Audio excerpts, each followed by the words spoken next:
৮ তারিখে হাজিরা দিতে হবে বহুল আলোচিত ফজলুর রহমানকে। বিএনপি নেতা, কিশোরগঞ্জের খুবই জনপ্রিয় নেতা।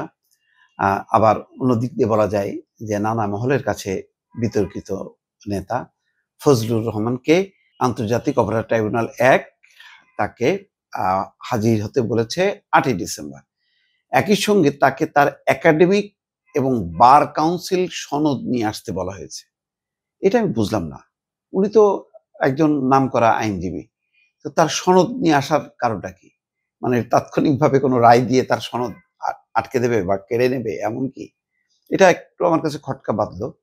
যে আগে তো যার বিরুদ্ধে অভিযোগ তার বক্তব্য শুনবে। একটা চ্যানেলের টক শোতে তিনি কথা বলেছেন। কেন কোন প্রেক্ষিতে বলেছেন আগে শুনবে, শুনিয়ে বিচারপতিরা মানে যদি কনভিন্স হন তাহলে বলবেন যে মানে আপনার শাস্তি হলো, অথবা বলবে যে আপনাকে সতর্ক করা হলো।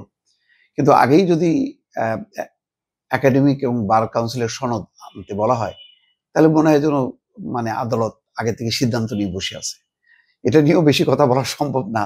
আবার দেখা যাবে আমাকেও ডেকে বসলো। আমি একটা ধারণা করলাম যে বিচারের আগেই কেন আমাকে সবকিছু নিয়ে হাজির হতে হবে? আগে তো পরে আদালত তো তখন বলতে পারে যে আপনি অমুক তারিখে আপনার মানে যদি শাস্তি হয় আপনার সনদ জমা দেন, আমরা এটা আপাতত স্থগিত রাখবো। কিন্তু কেন বার কাউন্সিলের একাডেমিক সনদ নিয়ে যাইতে হবে এটা আমি ঠিক বুঝলাম না। যাই হোক, সবই বিচারের ব্যাপার, বিচার আদালতের ব্যাপারে তো কিছু বলা যায় না। এখানে যে অভিযোগটা তার বিরুদ্ধে, যে প্রসিকিউশন দুটি বিষয়ে আদালত অবমাননার আবেদন করেছে। একটা হচ্ছে ফজলুর রহমান বলেছিলেন তিনি এই আদালত মানেন না, অর্থাৎ আন্তর্জাতিক অপরাধ ট্রাইব্যুনাল এটা মানেন না। আরেকটি হচ্ছে তিনি বোঝাতে চেয়েছেন একটি ইন্টারন্যাশনাল অ্যারেঞ্জমেন্টের মাধ্যমে এই প্রসিডিংস চলছে, মানে আন্তর্জাতিক একটা ব্যবস্থাপনা এটা চলছে। মিজানুল ইসলাম বলছেন ট্রাইব্যুনাল প্রসিকিউশনের আবেদন মঞ্জুর করেছে, কেন আদালত অবমাননার জন্য ফজলুর রহমানের বিরুদ্ধে ব্যবস্থা গৃহীত হবে না সেই রুল জারি করেছেন। ট্রাইব্যুনাল তাকে ৮ই ডিসেম্বর সশরীরে হাজির হইতে হবে উইথ একাডেমিক এবং বার কাউন্সিলের সনদ সহ।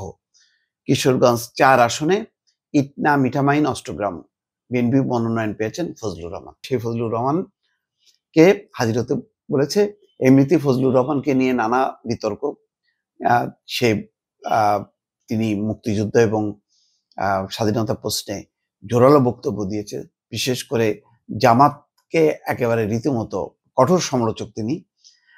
তার নানা রকম বক্তব্য বেশ উদ্দীপনা তৈরি হয়, কৌতূহল সৃষ্টি করে, অন্যদের জন্য বিব্রতকর হয়, এবং যার প্রেক্ষিতে তার বাসভবন ঘেরাও হয়েছে, সেখানে ককটেল বিস্ফোরণ হয়েছে। নানা ঘটনার মধ্য দিয়েও ফজলুর রহমান তার অবস্থানে অটল আছেন।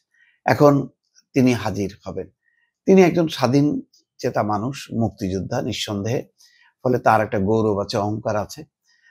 এমন মানুষকেও বিএনপি ধারণ করছে। দল তাকে শাস্তিও দিয়েছে।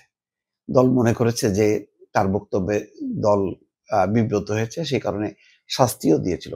এখন তারপরে কাউন্সিলে তিনি উপস্থিত ছিলেন না কিশোরগঞ্জে, কিন্তু তারপরেও নানা দিক বিবেচনা করে দল তাকে নমিনেশন দিয়েছে। নমিনেশন দেওয়ার পর তিনি এখন মাঠে অত্যন্ত সরব, এবং তার নিজের যে অবস্থান স্বাধীনতা মুক্তিযুদ্ধের পক্ষের একজন মানুষ হিসেবে সেটা কিন্তু তিনি বলছেন, এবং একই সঙ্গে জামাতকে তীব্র ভাষায় তিনি সমালোচনা করছেন নানাভাবে।